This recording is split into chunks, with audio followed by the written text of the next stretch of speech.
ভাপা সন্দেশ কার না খেতে ভালো লাগে। এইরকম মোলায়ম মুখে দিলেই একদম অমৃত সমান। সবারই ভালো লাগে এটা খেতে, সবার মতন আমাদেরও খেতে ভালো লাগে। আর আমার মেয়ে বলল, মা আজকে একটু ভাপা সন্দেশটা বানাও না, খাবো। তাই দুইজনে মিলে বসে পড়লাম ভাপা সন্দেশ বানাতে। আর কিভাবে বানাচ্ছি সেটাই দেখাবো।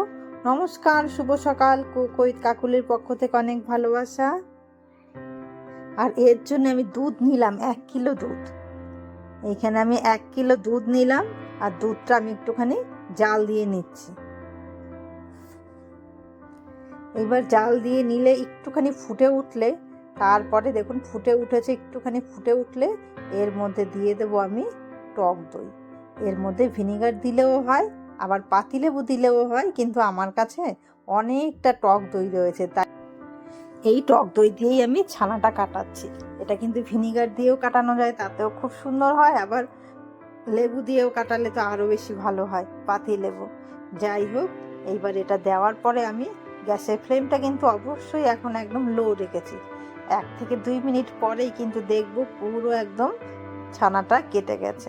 আর ছানাটা যেন একদম ভালোভাবে কাটে, তার জন্য কিন্তু এইরকম চামচ দিয়ে নাড়তে হয়, তাহলে কিন্তু ছানাটা খুব সুন্দর হয়। দেখুন এইরকম চামচ দিয়ে নেড়েছি, 1 থেকে 2 মিনিট পর কতটা সুন্দর একদম ছানা কেটে গেছে।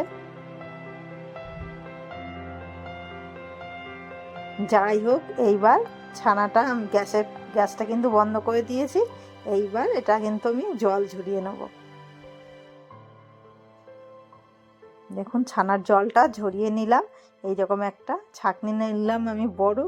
আর 1 কিলো দুধ, এইখানে আমার 200 গ্রাম ছানা বেরিয়েছে।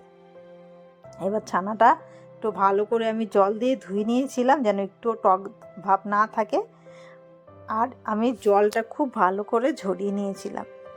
এরপরে একটা মিক্সির বোল নিলাম, তার মধ্যে দিয়ে দিলাম এই ছানাটা। আর এইখানে চিনি দিচ্ছি আমি 3 থেকে 4 চামচ। আর হচ্ছে ভাপা সন্দেশে কিন্তু বেশি মিষ্টি দেয় না, কিন্তু আমি একটু মিষ্টি খেতে ভালোবাসি, তাই আমি একটুখানি চিনিটা বেশি করে দিচ্ছি। আর দিলাম এখানে 1 চামচ না, 1 কাপ হচ্ছে গুঁড়ো দুধ। এইবার এই 3টে জিনিস দিয়ে ভালো করে কিন্তু পেস্ট করে নিতে হবে। দেখুন কতটা সুন্দর পেস্ট হয়ে যায়, একদম পুরো মনে হচ্ছে ক্ষীর। এইবার এর মধ্যে দিয়ে দেবো আমি একটুখানি গাজর কুচি করে নিয়েছিলাম, যেই রকম বোঁদে হয় না সেই রকম একদম ছোট ছোট করে। আর এটা দিতেও পারেন, না দিতেও পারেন, কিন্তু এটা দিলে একটু দেখতে ভালো লাগে, এই জাস্ট, আর কিছু না। দেখতে ভালো লাগার জন্যই কিন্তু এই গাজর কুচি দেওয়া 3 থেকে 4 চামচ মতন। আর এটা কিন্তু একদম কুচি কুচি করে কেটে নিতে হবে। দেখুন কত ক্রিমের মতন হয়েছে না, আর গাজরটা দেওয়ার ফলে না আরও সুন্দর দেখতে লাগে এটা। যাই হোক, গাজরটা দেওয়ার পরেও কিন্তু ভালো করে একটুখানি মিশিয়ে নিচ্ছি আমি। এইবার মেশানোর পরে যে কেক বানায়, সেই কেক বানানোর একটা আমি মোল নিয়েছি। এর মধ্যে আমি ব্রাশ করে নিয়েছি একটা সাদা কাগজ, কেউ চাইলে বাটার পেপারও দিতে পারেন। আর বাটার পেপার না থাকলে এইরকম একটা সাদা কাগজ তেল দিয়ে দিলেই কিন্তু হয়ে যায়। এইবার এই ব্যাটারটা আমি দিয়ে দিলাম এই কেক বানানোর মোলের ওপরে। এইবার ওপর দিয়ে দেবো হচ্ছে কেশর। আর এই কেশরটা থাকলে দেওয়া যায়, না থাকলে না দেওয়া যায়, কিন্তু এটা দিলে কালারটাও দেখতে সুন্দর আসে, আর খেতে তো ভালো লাগেই, একটা ফ্লেভার আসে। এইবার আমি একটা কড়াই নিয়েছি, কড়াইয়ের মধ্যে জল দিয়েছি, জলটাও ফুটে গেছে।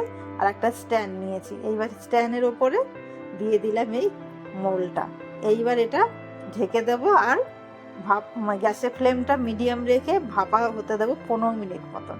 আর বেশিক্ষণ কিন্তু ভাপাবো না, কারণ বেশি হলে কিন্তু আবার এটা হার্ড হয়ে যায়, খেতে ভালো লাগে না সন্দেশটা। দেখুন আমি একটা কাঠি দিয়ে চেক করছি যে লাগছে কি না, লাগছে না, এর মানে হয়ে গেছে আমার ভাপা সন্দেশটা। এইবার সন্দেশটা আমি একটুখানি তুলে নিচ্ছি, কারণ এটা ঠান্ডা করতে হবে। আর এটা তো গরম গরম খেতে একদম ভালো লাগে না, ঠান্ডাই করতে হয়। যাই হোক, ফ্রিজে আমি রেখে দিয়েছিলাম 1 থেকে 1.5 ঘন্টা মতন।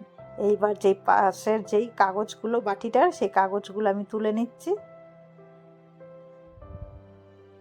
আর একটা থালা নেব। এইবার থালার ওপরে এটা পাল্টি করে নিলেই কিন্তু রেডি আমাদের ভাপা সন্দেশ। দেখেই বলল মা খাবো, মা খাবো। আর সত্যি বাচ্চাদেরও খেতে ভালো লাগে, বড়দেরও কিন্তু খেতে ভালো লাগে, এতটাই মানে মুখে দিলেই মিলিয়ে যায়। কেমন লাগলো রেসিপিটা সেটা জানাবেন। ভালো লাগলে অবশ্যই একটা লাইক আর কমেন্ট করে জানাবেন। এইবার দেখুন উল্টে দিয়েছি বলে কেশর দিয়েছি সেইগুলো কিন্তু দেখা যাচ্ছে না, তাও কতটা সুন্দর লাগছে না, একদম দেখেই কিন্তু লোভ লাগছে। আর এটা আমি আরেকটা থালা নিয়েছি, তারপর আবার উল্টো করে নিলাম। এইবার একটা চাকু দিয়ে কিন্তু পিস পিস করে কেটে নেব এইগুলো সব।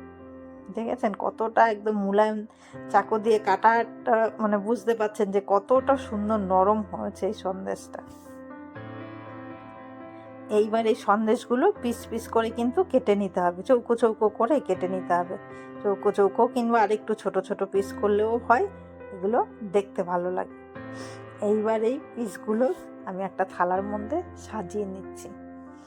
আর আমার কাছে ছিল কিছু গোলাপের পাপড়ি, এবার সেটা দিয়ে আমি একটুখানি ডেকোরেশন করে নিচ্ছি। এটা দিলে কি হয়, দেখতে ভালো লাগে, আর কিছুই না। ডেকোরেশন করলে সব জিনিসেরই ডেকোরেশন করলে একটু দেখতে ভালো লাগে। এখন এইরকম করে একটুখানি পরিবেশন যদি করা যায়, যাকে দেবেন সেও কিন্তু ভীষণ মানে খুশি।